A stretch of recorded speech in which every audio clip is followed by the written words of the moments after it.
बिस्मिल्लाहिर्रहमानिर्रहीम। जो WhatsApp Facebook د دې په واسطې سره او وساطت سره یو اعلان واورئ، انشاءالله تعالی د هفتې نه به زمونږ هغه درس تخصص فی الحدیث د ماښام نه بعد د هغې دورانیه چې دی د ماښام نه واخله ماسخوتن نه پورې به او دا زه یوازې پړاوم ډېر وخت نه،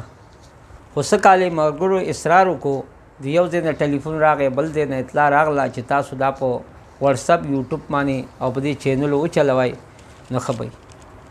نو هغه موږ اوس داسې اراده کړې ده انشاءالله د هفتې د ورځې به دا 4 کتابونه چې کوم دي، یو دی الرفع والتکمیل فی الجرح والتعدیل لامام عبدالحی لکھنوی رحمه الله، دا کتاب دی. دویم کتاب دی مقدمه ابن صلاح رحمه الله. دریم کتاب دی اصول تخریج دراسة الاسانید لمحمود طحان دکتور رحمه الله. او څلورم کتاب دی امام بخاری استاد علی بن مدینی رحمه الله العلل دی، چې دا 4 کتابونه زه سبقن پړاوم ملک د ماښام نه بعد ماسخوتن نه پورې، بیا د هغې نه بعد چې دا کتابونه کله ختم شي نو بیا موږ لکه تخریج کار شروع کوو، نو هغه به هم به تاسو به هغې نه واقف کو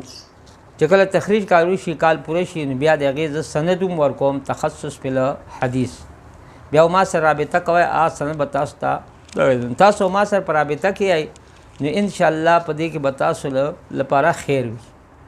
او بیا چا څه اعتراضي تپوسي سوالي نو هغه هم تاسو کولی شئ د واتساپ په ذریعه باندې، په دې باندې تاسو ما سره اتصال کولی شئ. څوک چې اتصال کوئ نو په دې ما سره اتصال کوئ لک او بیا ستاسو نور مسلې نو هغه هم وایي نو انشاءالله دا تخصص په الحدیث سند هم زه ورکوم. بیا چې دا ختم شي بیا به تاسو ته اگله پروګرام مخکنی پروګرام به تاسو ته ایشو کوم لکه او تاسو ما سره په دې پروګرام کې یئ او که زنانه یئ او که نارینه یئ، لرې یئ که نږدې یئ، دا یو ذریعه د موږ استعمال کړ ده نو الله سبحانه وتعالی دې پکې خیر واچوي. واخر دعوانا ان الحمدلله رب العالمین.